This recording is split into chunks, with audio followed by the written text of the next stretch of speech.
I'm so glad you're here. This is the first video in a series that I'm doing about cooking from scratch. Cooking from scratch, I have learned over the last few years, is really a combination of two things that I'm super passionate about.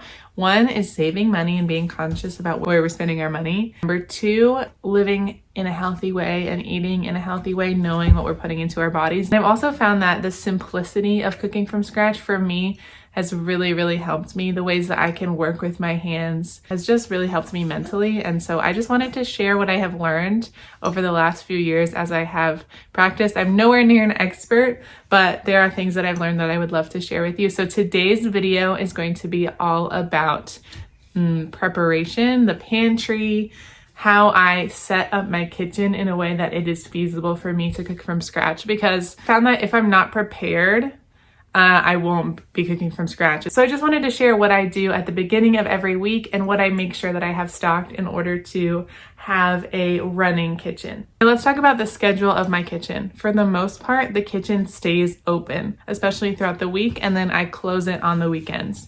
What does that mean?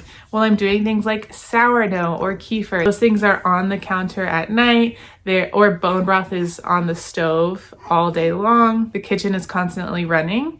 But I also like a rest. So on Saturday, I typically like to close the kitchen and eat leftovers or prepare a meal in advance so that I can have one day of rest and kind of work through that rhythm and make sure everything is clean before Saturday. I will put the kitchen to bed, meaning that after the day is done, even if I have sourdough on the counter fermenting or kefir on the counter fermenting, I'll wipe down the kitchen and make sure that it's all clean and that I can wake up in the morning and put the dry dishes away or do the next thing. So that might seem like intimidating or like a lot. I know I mentioned sourdough and other fermented foods, but we're gonna get into that in a different video. In this video, I wanna first talk about why cooking from scratch is so beneficial for so many people. I'm not saying that it's beneficial for everybody or that everybody has to choose to live like this, but for me and my family, it has been so beneficial for three main reasons. So the first reason that comes to mind for me is economically, money-wise. As a mom who stays at home, we have a very limited budget. I'm super grateful to be able to stay at home with my son. I know not everybody has the chance to do that. So I want to make sure that every dollar that we spend has a purpose. For me, buying in bulk, certain things like staples, like my wheat, my flour, my dried goods, my canned goods. Typically, buying in bulk is going to be less expensive than buying individually.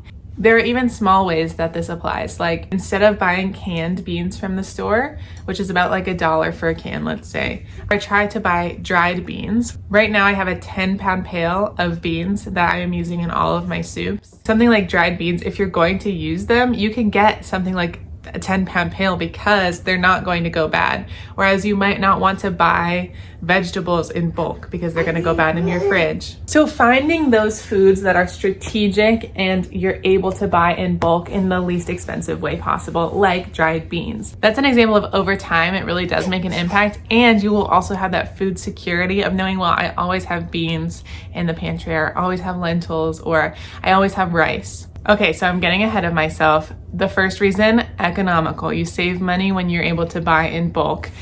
Big asterisk, only if you are able to buy the things that you will use, because we don't want to waste food and waste our money. And also, it's amazing how much food you can get cooking from scratch versus going out to a restaurant. And I found now that I'm at a point where most of the restaurants that I go to, I enjoy the experience of not having to do the dishes and everything like that. But especially if it's like an American cuisine place, I almost would rather cook from home because it's so much less expensive and the quality for me is about the same or even better from home. And it's also rewarding to build up that skill. Cooking from scratch is not only saving you money in the here and now, but it's also saving you money in the future because you're building your skill repertoire slowly over time, almost like building blocks, learning one skill and then building on top of that, building on top of that, cooking for a crowd or whatever it is, it feels much more attainable. The second reason why I love cooking from scratch is nutritionally. I personally couldn't afford to eat the way that I want to if I wasn't making it myself. Knowing the ingredients that me and my family are consuming, I noticed that we feel better when we eat at home. We get more full easily because of the density of the nutrition that we are putting into our bodies, which I'll get into specifics on a different video of what kind of foods that I buy over and over again. They're also really inexpensive too. So this is why I'm so passionate about sharing this information, because I feel like it's just helpful to know. And then lastly, I am a fan of cooking from scratch because I get to source my ingredients thoughtfully from different farms, or even, obviously I don't get everything from a farm. I go to Aldi, I go to my local health store, but I've heard the saying, you vote with your dollar. I want to be thoughtful about the industries that I am supporting with my family's money. The more I learn about the food system in America, the more I am drawn to support small agriculture and small farmers. I'm grateful to live in a place where there are farms 30, 40 minutes away that I can support on a Saturday at a farmer's market. Maybe I'm buying 80% of my groceries at Aldi, but then the 20% I'm going to the farmer's market. As a consumer, I just want to be thoughtful and as supportive as I can be towards smaller and local farms and food sources. Okay, let's talk about how I functionally cook from scratch. First of all, how do I store my food so that when I am buying in bulk, it doesn't go bad? First, let's talk about our grains.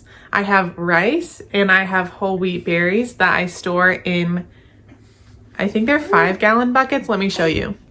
I have 3 of these buckets, and inside I have 2 different wheat berries, and then one of them has rice. This one has some wheat berries, which I have wheat berries in here because I mill my own flour, which is something that I'll get into in a different video.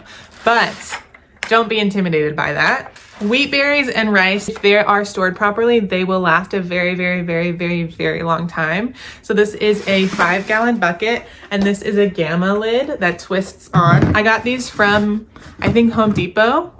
Twist them on, and that is how I store.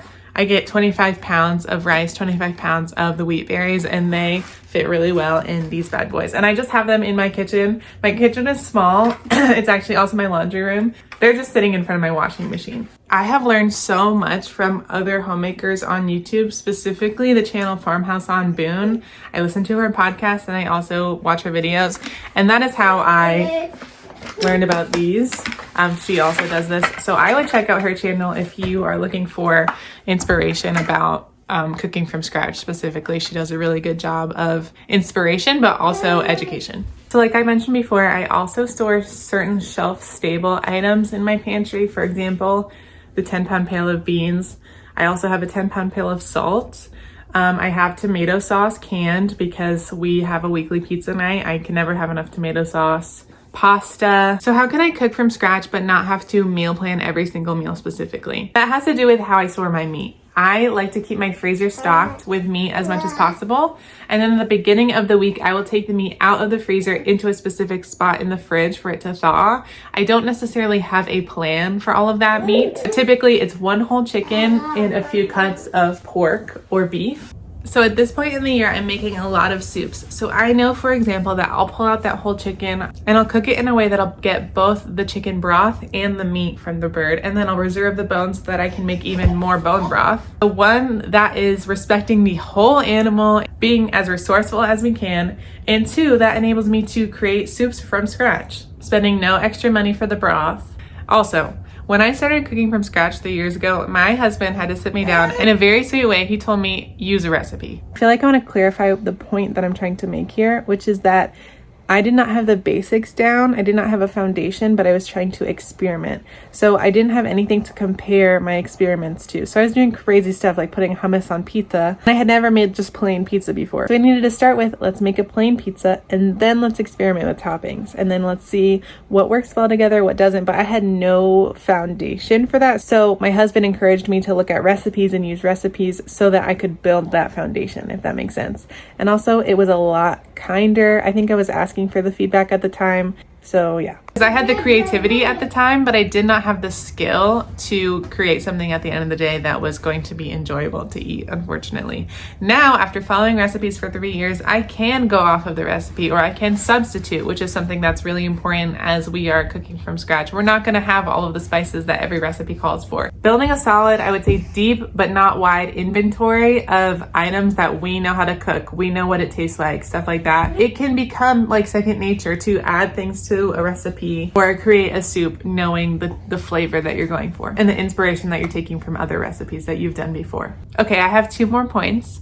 In order to keep a functioning kitchen 6 out of 7 days a week, I keep certain veggies in the fridge and root vegetables handy. Like I said, I don't necessarily have a meal plan, but I know, oh, I have potatoes, I can throw it in the soup, or oh, I have sweet potatoes, let me make sweet potato nachos with the beef that I have in the freezer. So for me, as an example, and this will vary depending on the person, like you might enjoy certain veggies that I don't enjoy cooking with or vice versa. But for me, I have found that I keep onions, this is especially in the winters when I'm making a lot of soups. Onions, garlic, ginger, sweet potatoes, and carrots. Those are the things that I am keeping on hand right now.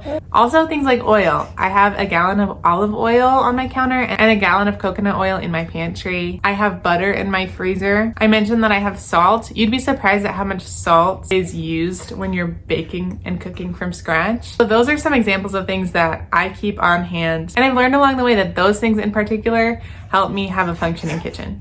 And lastly, I don't buy everything in bulk. In order to cook from scratch, you do not need to buy everything in bulk. I would identify what are 2 or 3 things that I am constantly going through and constantly going back to the store to buy more. You can buy it in bulk to save money and save yourself the stress in the future of having to rebuy it and running out. I'll link the place that I go to buy in bulk. It's a national brand, so they might do a drop near you. You can go check it out. If you have any questions about cooking from scratch, I'm doing more videos to go deeper. This is just kind of an overview of how I set up my kitchen and what has worked for me. Consider me a resource, and I look forward to seeing you for our next cooking from scratch video.